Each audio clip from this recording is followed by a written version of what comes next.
Welcome to Building Your Leader Brand. Today on the show, Bob is speaking with Matthew Kimberley. It's such low-hanging fruit. It's such like you can fix these things. We call them the standard credibility builders. Email address, website address, state of your website, state of your headshots, words that you write on social media, profiles, bios, things like this. You can fix them in under a day. You really can, but I see a lot of people leaving this to chance and wondering why the world is not investing in them. And the answer is because they're not investing in themselves. Hi there and welcome back to Building Your Leader Brand. This week, I am really excited to be speaking to Matthew Kimberley. Matthew, one of my personal legends, proper man crush, welcome to the show. Thank you so much for having me. And Bob, question for you. How do you get your glasses to not reflect the screen you're looking at? It's, everything is in dark mode. And are you using any lights? I don't think you're using any lights, are you? I do have a light up here. 45-degree angles. No, it's definitely the screen. All right. But also, if you're not watching this on video, it won't make any sense whatsoever. So no. Bob's looking great. I'm looking slightly homemade. Well, the other thing is when you buy your glasses, ask them for non-reflective lenses. That's another trick. That's a good trick. That's a good one. But my vanity has pushed me through all of these hoops. It's been like the 7 circles of hell trying to get it right. So, Matthew, welcome to the show. Thank you for having me, Bob. Pleasure. So, you've written a book, and I'm very excited about it. You have written Book Yourself Solid for coaches and consultants, co-written, co-authored. Now, for the listener at home who's listening on audio, you're gonna miss all this, but I am a big fan of Book Yourself Solid. Book Yourself Solid is probably one of 2 books that led to me doing what I'm doing now. One is Mark Schaefer, Known, and the other one is Book Yourself Solid. Subsequently, Book Yourself Solid, the Illustrated Guide. And now we have Book Yourself Solid for coaches and consultants. Oh, good man. Obviously, the Book Yourself Solid suite or universe, it's not quite Marvel, but it's getting there. What was it that triggered Book Yourself Solid for coaches and consultants? I am really interested. So thank you. I'll give you the inside baseball, as our friends across the pond say. So Book Yourself Solid, I discovered similarly to you. I just started out as a business owner, and it was a book which promised a system for marketing, and it worked. And I fell madly in love with it. And I got on the mailing list of Michael Port, so on and so forth, and became friends with him, and then became an employee of his, and then became a business partner. And for a while, I was the owner of Book Yourself Solid. So Michael granted me kind of exclusive license to exploit the intellectual property. And Book Yourself Solid first came out in roughly 2000. Now, at my age, all the decades become the same. So I'm going to say 2006, roughly, something like that, 2006, about 18, 20 years ago. That was the version that I fell in love with. Then the second edition was released. The book was so updated, internet had changed, terminology had changed, certain tools were available and unavailable. Then the illustrated version was released, and that was a collaboration between Michael and the illustrator, who said, look, I think it's brilliant. We can take this to an audience of visual learners. It led to a whole new branding of the book and of the worksheets and the company. In fact, the third edition then came out. And by the third edition, Michael had decided that it was pointless trying to give specific instructions when it came to technology, because technology was evolving and platforms, marketing platforms, online tools were just evolving way quicker than even the publishing process would allow for. So if Michael handed in a finished book to the publishers in March, very, very possibly that some of the recommendations would be obsolete by the time it was published in September. So that was actually really useful for the organization as a whole and for the brand and for the way that we taught it, because we always taught frameworks and principles as the foundation. And tools would come up in conversation, but if we were teaching it in 2009, it was very different to what we were teaching in 2022.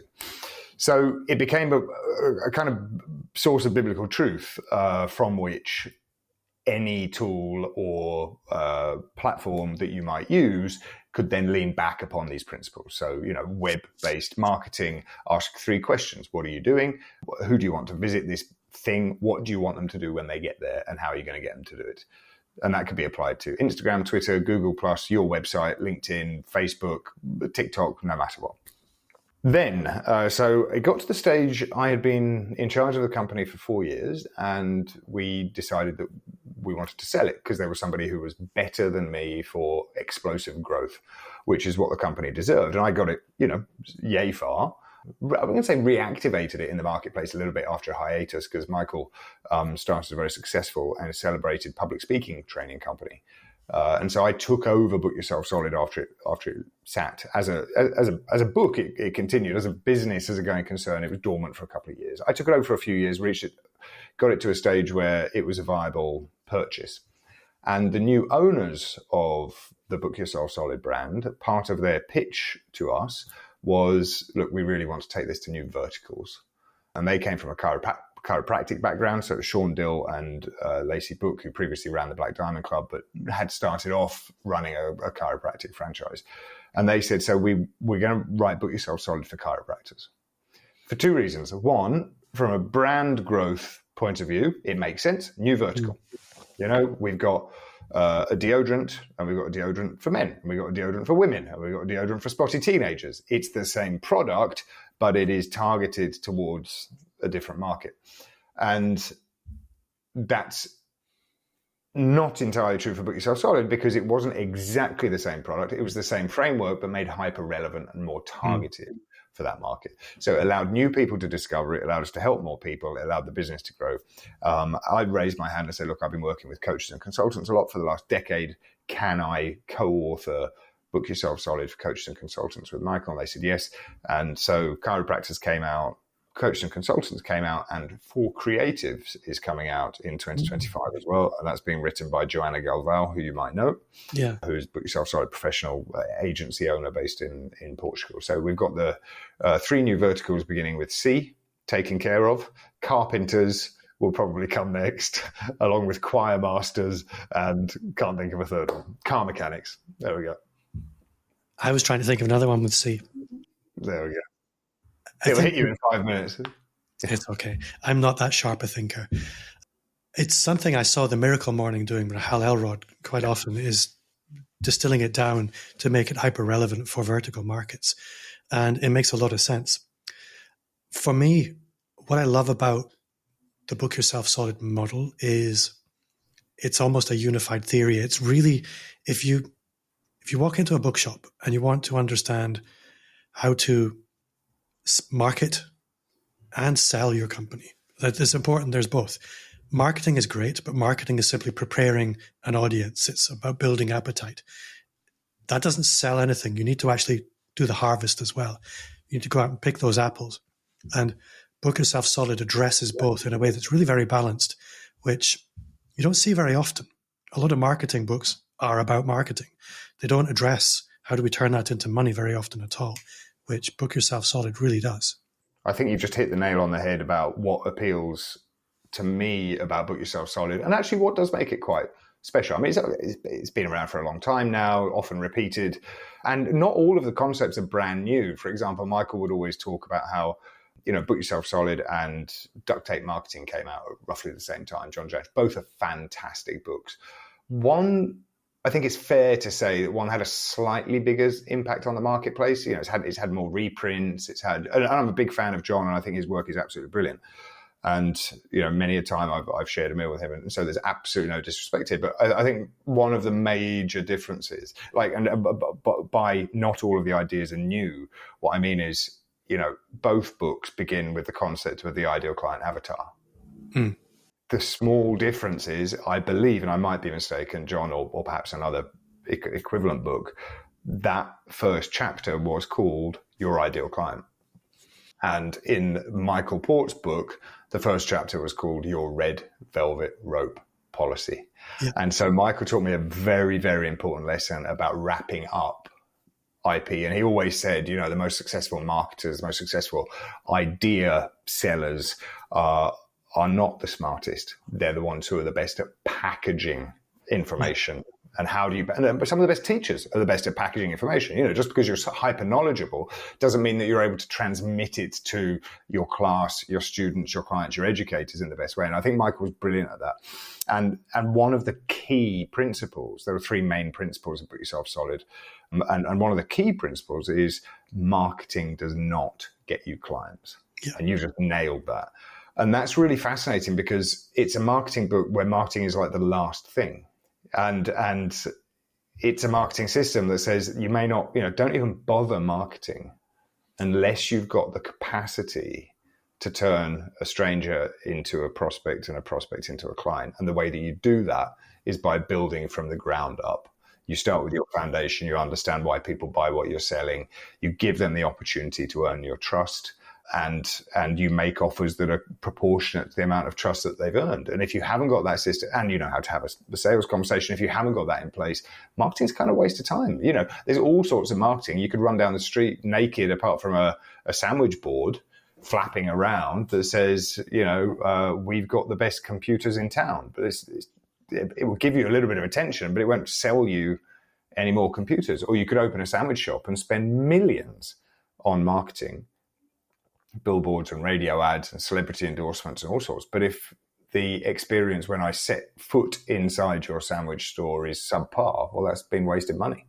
So we look at, it's a business building system. It doesn't talk too much about operations, but it does talk about what it takes from the minute that the client enters your premises, virtual or real, or the prospect enters your premises, converting them into a client, and then the marketing serves that.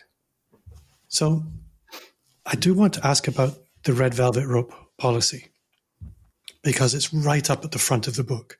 I'm sure that's not an accident, but immediately addresses, or doesn't necessarily address, perhaps it does.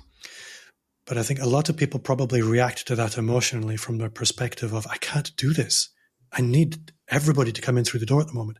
I don't have the volume of customers for me to be picky. And yet that chapter is at the very front of the book. So clearly it's there strategically. How do you square that circle?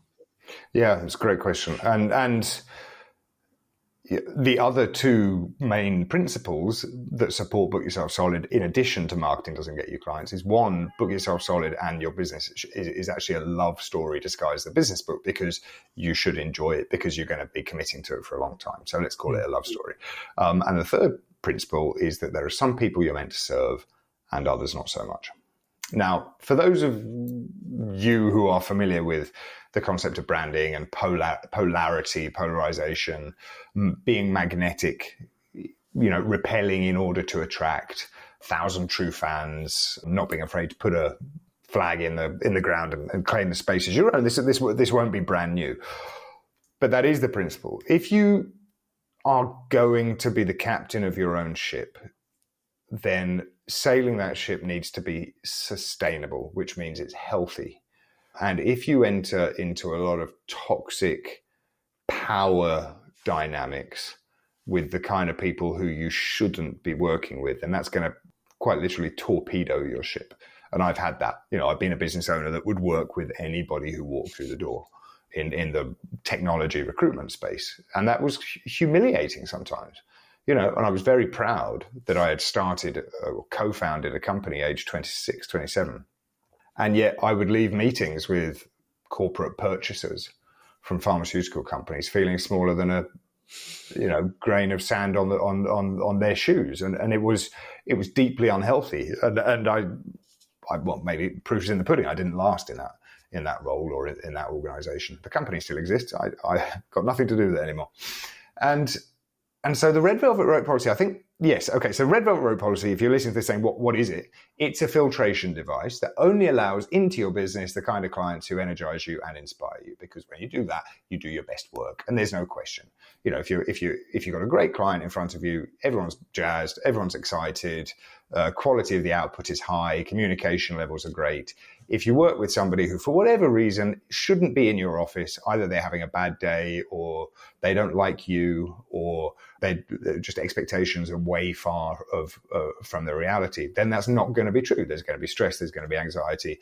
And that means that the stories that your clients tell about you will dramatically alter because we like to tell people when we've not had a great experience. We love to tell people when we've had a great experience. And if it's just been meh, it's just been meh. So we lose an opportunity to organically grow the business.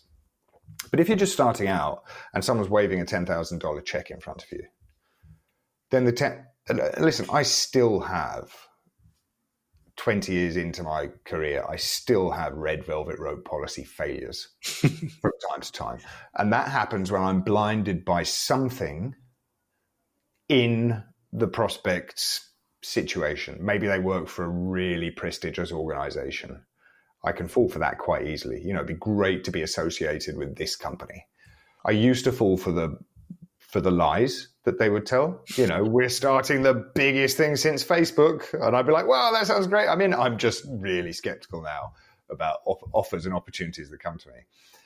But I still have red velvet rope policy failures. And when you get started and someone waves a check in front of you, it's the most obvious thing in the world to say, okay, I'm going to suck it up. Yeah. I need to pay the bills. I'm going to suck it up. And we say, the red velvet rope policy has got to be elastic, right? Your red velvet rope is not an iron rope. It's got a little bit of give. You can put more slack into it if you're just starting out, or if you've got an urgent mortgage payment, or if you're not going to hit payroll this month, suck it up. But the general principle is we only want the right clients in our business. And the perfect analogy is the nightclub. And that's where we most frequently see a red velvet rope. It's in front of an establishment where you might go drinking or dancing, or maybe there's a members lounge or something like that. There's going to be a door policy for every type of organization. So it doesn't have to be elitist. If somebody who is looking to go ballroom dancing and is dressed for ballroom dancing walks into a heavy metal themed bar where people are throwing pints of cider at each other, nobody is going to have a good experience. The ballroom dancer is not going to have a great experience, clearly. But also, if that happens twice, 3 times, 4 times, the core clientele, the rockers, the leather-jacketed, long-haired cider swillers are going to say, this place's vibe is going. What's this person doing here? They're ruining it.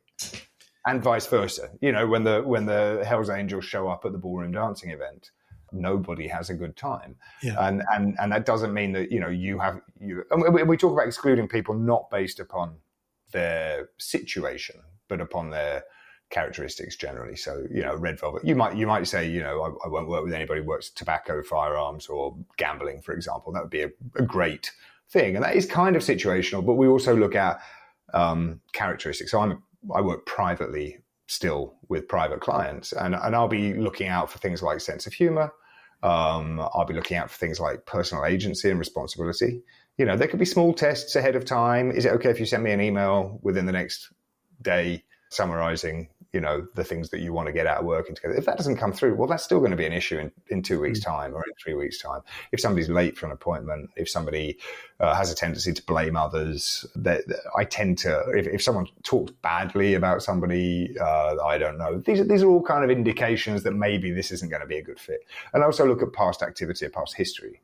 But when you get started, you sometimes have to compromise, and the more confident you get in being able to close the deal and there still being money at the end of the month, you should absolutely tighten your red velvet rope policy. Also depends on what you're selling.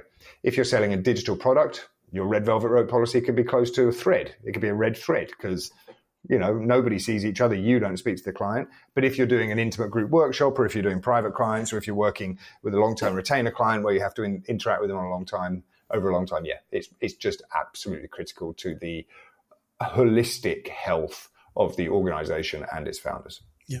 And I think if you are a creative or a consultant, possibly a chiropractor, then this kind of filtration really matters. I think what I like about the Book Yourself Solid model is it's essentially a success engine. It's a sales engine and a marketing engine. And initially, you just need to get the engine going. So that's all that really matters. Very quickly, if that engine is motoring along, it's going to need a direction.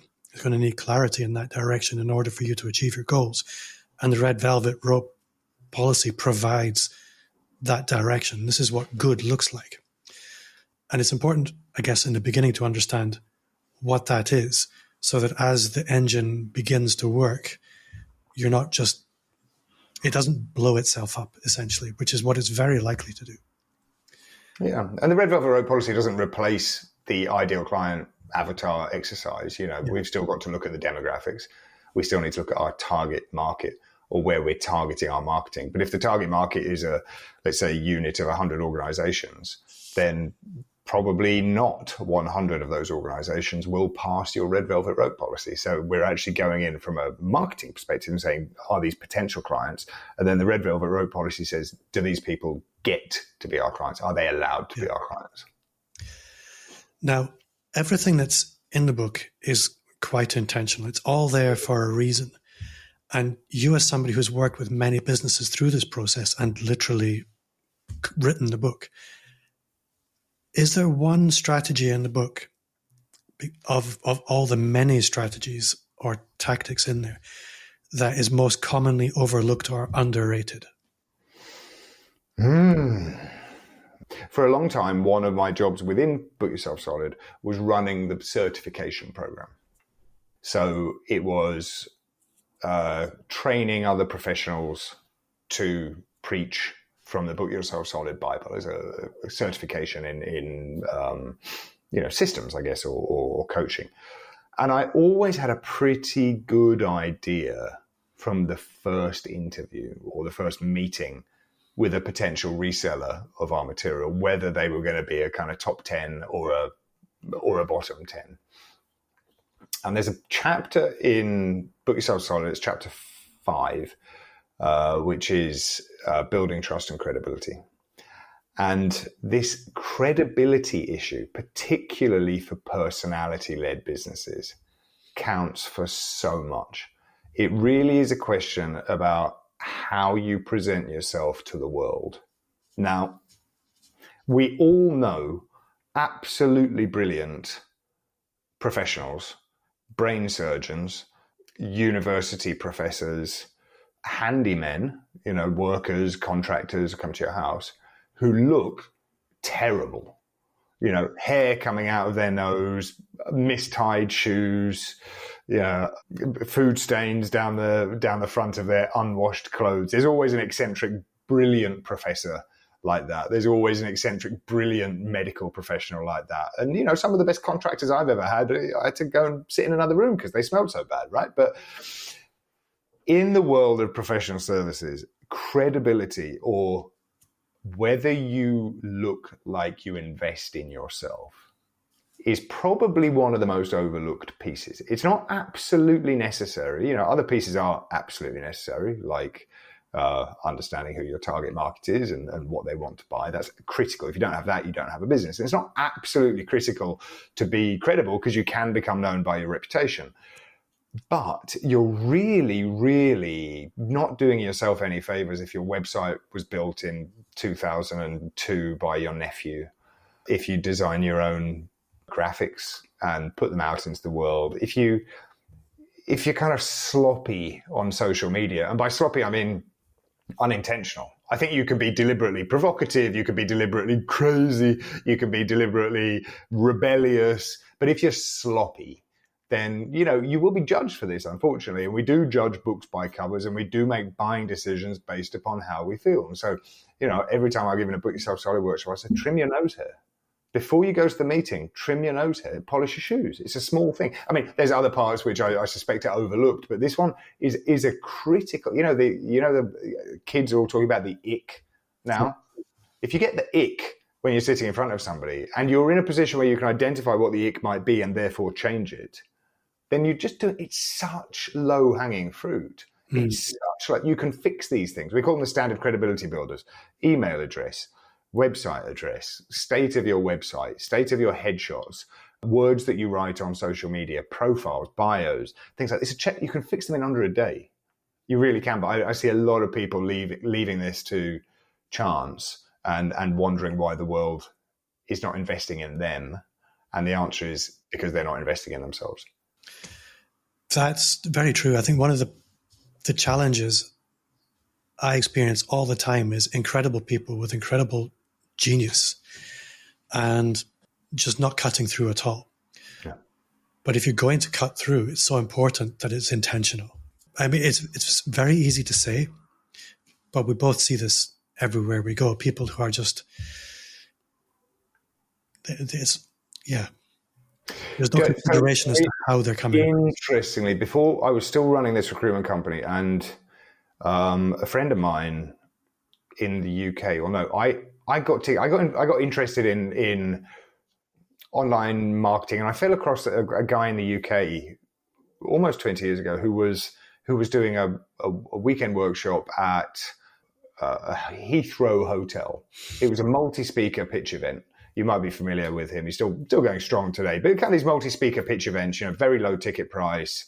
I think there were 8 speakers a day, and we were pitched a £15,000 investment in addition to what every speaker had sold from the stage. I think I know who this is.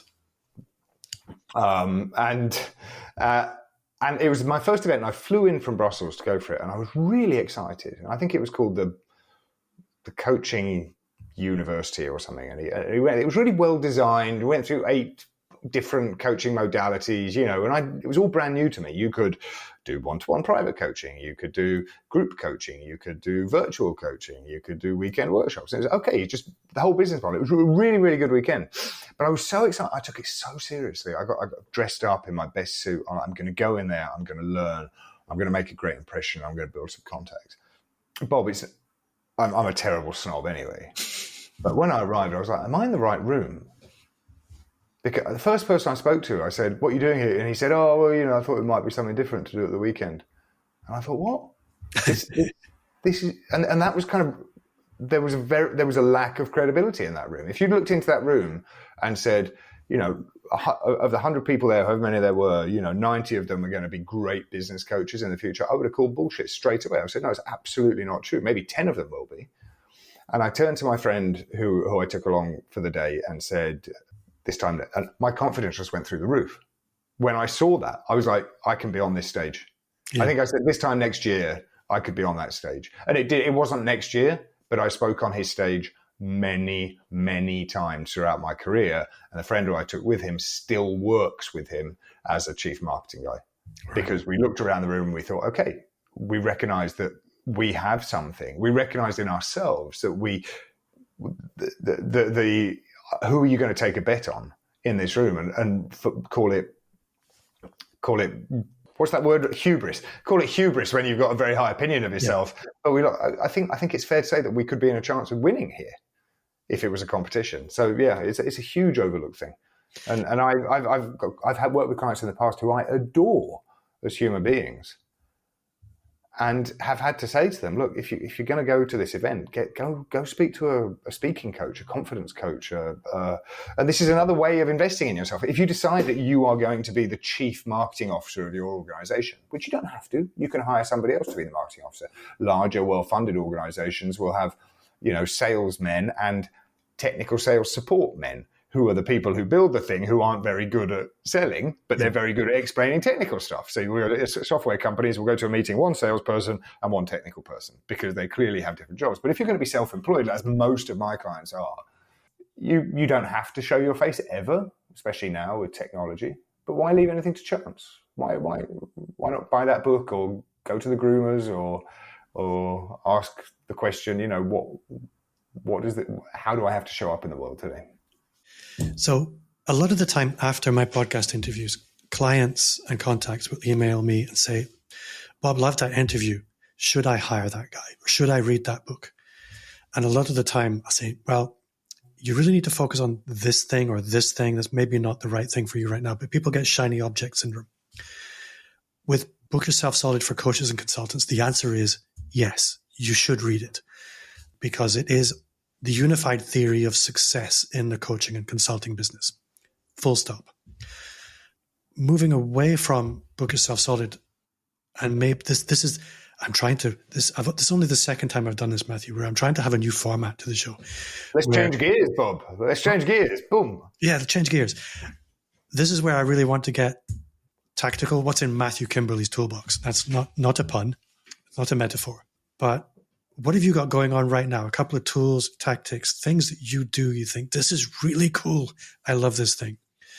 Well, look, things that I'm using every day in my business are Dex. Dex is a personal CRM system that encourages you to keep your relationships warm.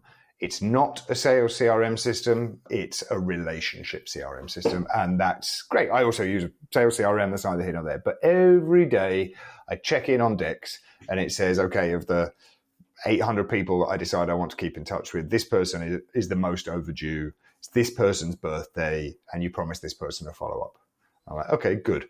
Because I firmly believe that if you invest in relationships, everything else becomes easier. Your money goes further, your effort goes further.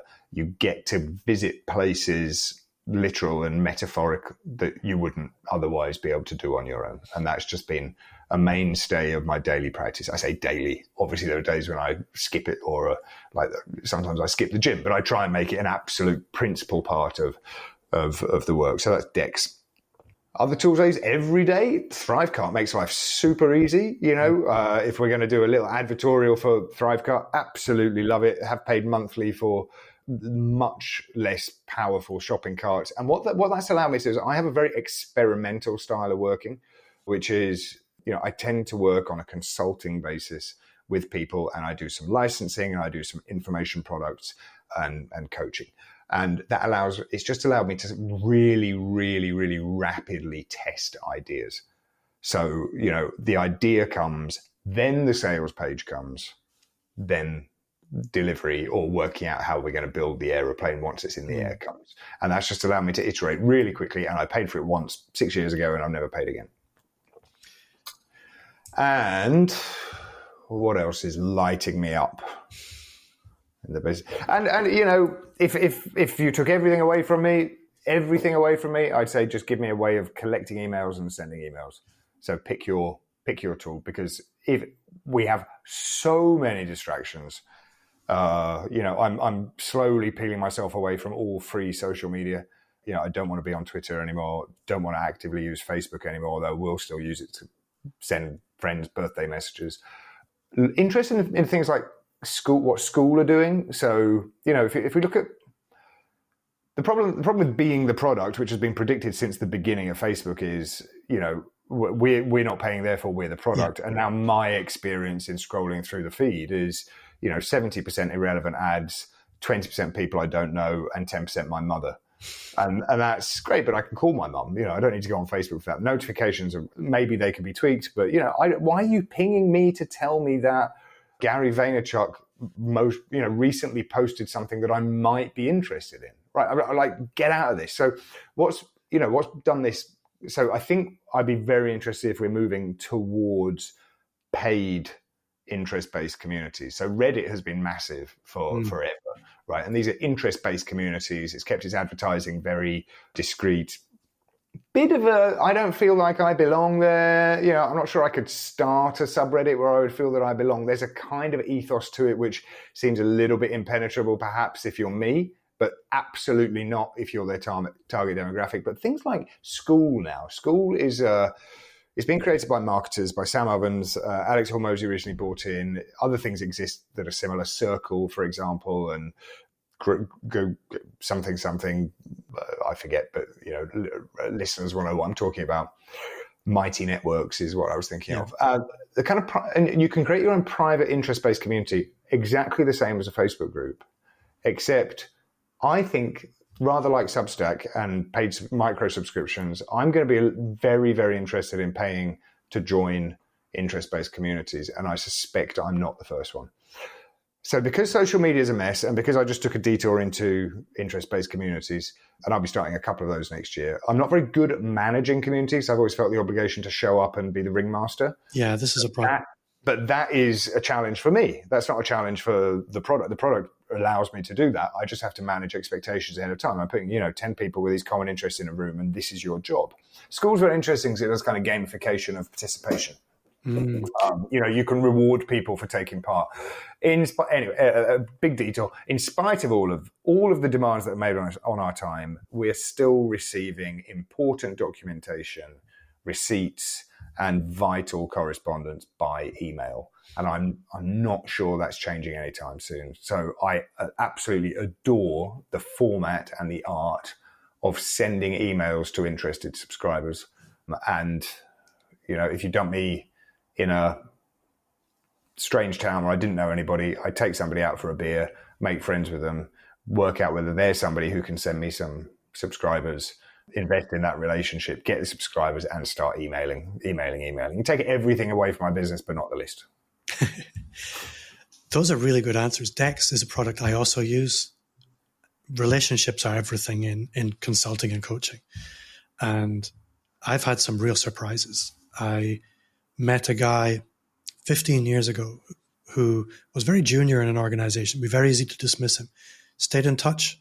15 years later, he's the CEO of a geological data distribution company, and I'm the only person who can help him. Yeah. These relationships need a vessel, and they need a home, and they need nurturing. So that's a really, really good answer. So underrated. We're also focused on the new shiny relationships, the sales prospects. We don't understand the value of our existing power base if we would just nurture it. For sure. And all your other answers are great too. Now, you have a lead magnet, and let's not beat around the bush. It's a lead magnet, but it's probably one of the best lead magnets of anyone I've ever met. And it's even over many paid resources. I send clients, you need to go and get this. The 5 things, you tell me, the 5 things. 5 things you need to do every morning to get more clients in the next 60 days. Abbreviated to 5 things, or 5 things you should really do every morning. Yeah. And how can we put this? When I describe what is the recipe for a great lead magnet, it's make a simple promise that's worth making, and then deliver that promise and deliver it well, but then don't go over the top. You really deliver it very thoroughly. These are simple things. Simple, not necessarily easy, but simple things. You do these every day. Momentum and gravity will take care of the rest. It's really well put together. And if you get on the mailing list through that lead magnet, I'm fairly sure you're going to be invited to something very special happening quite soon. What is that? Oh, well, thank you. So I, for the last 7 or 8 years, have been running a rather, what was at the beginning, and actually still is now, a rather unusual coaching program. It's called the Single Malt Mastermind. It lasts a year. We never meet. You never meet, even though there will be 100 other participants, you never meet any of the other participants. And it's an email-based coaching and accountability program. And at the time of recording, more than 700 people have been through it. The testimonials are off the charts. Like, I tend to have a 3-year cycle with projects. Recruitment company, 3 years. Book Yourself Solid, 3 years. Speaking around the world, 3 years. I've been doing this for coming up to 9 years now. And I just love it. It's a really intimate, long-term, easy way of staying on top of the things that you have to do, getting some external oversight, and it's priced so democratically. I just feel, I just wish there were more hours in the day, because it's not scalable. It's not. It's me. I sit down and answer emails every week. Up to 100 participants will be taking part, and I will be reading the emails that go out and coming back. And it's also a year-long journey, so you get to hear from me. I've got 20 years worth of observations. I was going to say wisdom, but observations would probably be better. 20 years worth of observations that will land in your inbox every Friday. 3 small questions for you. Very easy to answer. Always the same. What did you do last week? What are you going to do this week? What else is on your mind? You hit send. Maybe you do that on Friday, over the weekend, Monday, Tuesday. And then I sit down, I read your answer, and I reply to you.